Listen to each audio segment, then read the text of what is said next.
பாவ செயலை இப்போ அது நான் ஏற்கனவே சொன்னேன். சிசு கொலையில் வந்து கர்மவனிக்கு சேர்றது இருக்குது, அதே சிசு கொலை பாவத்தில் சேர்றதும் இருக்குது. எப்படி எப்படி நம்ம பிரித்து பார்க்க முடியும்? நீ பார்க்க முடியாது, பார்க்க முடியாது.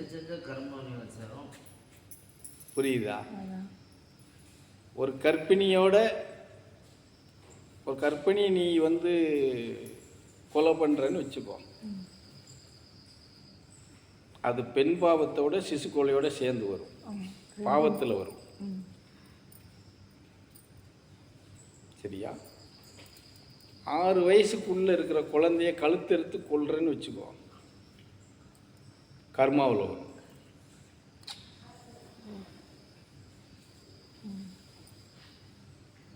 கர்மாங்கிறது ஒரு விஷயத்தை வச்சு கர்மாவனியை வந்து தாக்காது. அதுக்கு பின்னாடி பல காரணங்களை சேர்த்து வச்சுக்கிட்டு தான் உன்னை வந்து தாக்கும் கர்மா. அதுக்குத்தான் 3 தலைமுறையை உங்களை விட்டு வைக்கிறது. வெயிட் சேரணும்ல. இது வந்து இப்போ சொன்ன பாரு, அது வந்து பாவத்தில் எந்த பாவத்தில் வரும்னா பெண் பாவத்தில் சார்ந்து வரும். அது டேஞ்சர். இன்னும் இது வெயிட் பண்ணி வேலை செய்யும். பெண் பாவத்தில் வர்றது சடனாக வேலை செய்யும். 3 வருஷத்துக்குள்ளேயே வேலை செய்ய ஆரம்பிச்சிடும் பெண் பாவங்கிறது. இதுலேயும் இப்படி இருக்கு. சிசுக்குலைங்கிறது அதுவும் சிசுக்குலையில் வரும். ஆனால் அது அந்த தாயை சார்ந்து போயிடும். தாய் கருவுக்குள்ளே தானே இருக்குது. அது பெண் பாவத்துக்குள்ளே சார்ந்து அது வந்துடும். புரிஞ்சதா? அதே கர்ப்பிணி பெண்ணுக்கு ஏதோ அது எப்படி சொல்கிறது, ஊர் பகுதியெலாம் ஒரு காலத்தில் குழந்தைய எரிக்கிளம்பால் கொடுத்து கொண்டவங்களாம் இருக்காங்க. அது கர்மாவில் வரும். சரியா? குழந்தைய கலைக்கிறா பாரு, பாவத்தில் வரும்.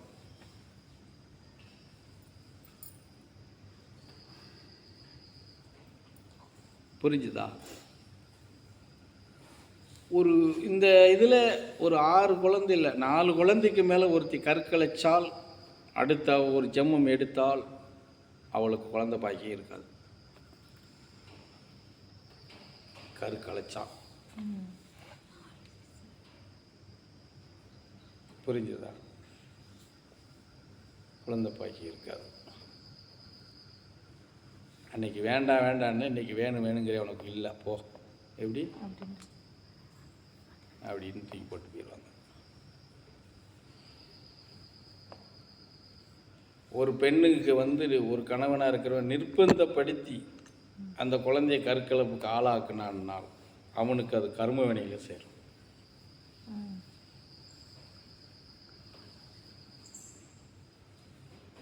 புரியுதா? கண்டிப்பாக உண்டு. அந்த பொம்பளை டாக்டருக்கு கண்டிப்பாக உண்டு. அது பொம்பளை டாக்டராக இருந்தாலும் சரி, ஆம்பளை டாக்டர் இருந்தாலும் சரி, கண்டிப்பாக உண்டு. கர்மா அவனை விடாது.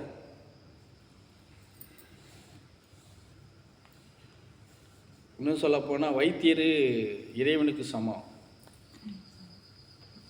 நீ அந்த இடத்துக்கு வந்தால் இதை நீ செய்யக்கூடாதுன்னு தான் சொல்லி அனுப்புகிற இடத்துல தான் அவங்க இருக்கணும்.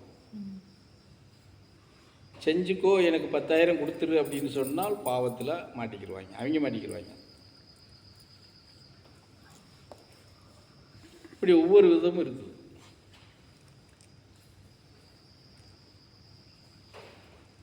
நம்ம நினச்சிட்டு இருப்போம் டாக்டருக்கு என்ன சாமி அவங்க நல்லா சம்பாதிக்காங்க பாருங்கள், ஜெகஜோதியாக இருக்காங்க. அம்மாங்க எத்தனையோ டாக்டர் குடும்பம் காணாமல் போன குடும்பம்லாம் இருக்குது.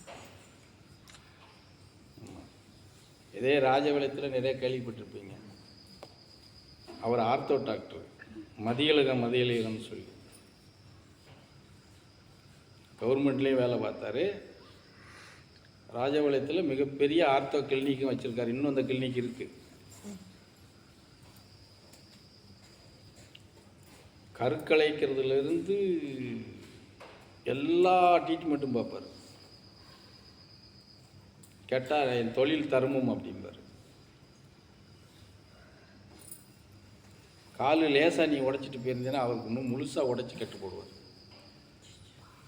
ஆமாம், இது இப்படியே கட்டினா கால் கோணையாயிரும்பார். அதை இப்படி உடைச்சி கட்டினா தான் நேராக கொண்டு வர முடியும்பார். தெரிஞ்சவங்க கொஞ்சம் ரகசியமாக பேசுனா அப்படின்னா அவன் என்ன 1.5 மாதத்தில் குணமாயிருவான், நான் எப்படி அவங்ககிட்ட பணம் வசூல் பண்ணுறது? இப்படின்னா 1.5 வருஷத்துக்கு என்கிட்ட அவன் வருவான் அப்படிம்பாரு. அதான் உண்மையும் கூட. கடைசியில் என்னாச்சு தெரியுமா அவருக்கு? 2 பொம்பளை பிள்ளைங்க 3 பசங்க. எல்லாருமே டாக்டருக்கு தான் படிக்க வச்சார்.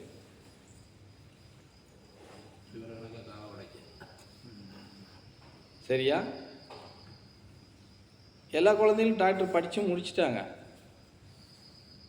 மூத்த பொண்ணுக்கு மதுரையில் கிளினிக்கு பண்ணணும்னு சொல்லி இடம் பார்த்து கிளினிக்கு வாடகைக்கோ ஏதோ பார்க்க போனது, குடும்பத்தோடு போனவங்க காரில். சுற்றுலாவரத்துக்கு முன்னாடி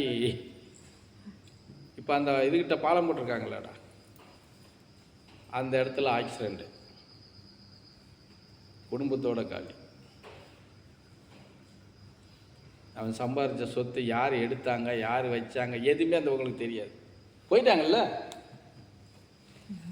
ஒரு ஆள் செஞ்சதுக்கியா அவர் மட்டும் போக வேண்டிய அவங்களுக்கு வரைச்சிட்டாங்க.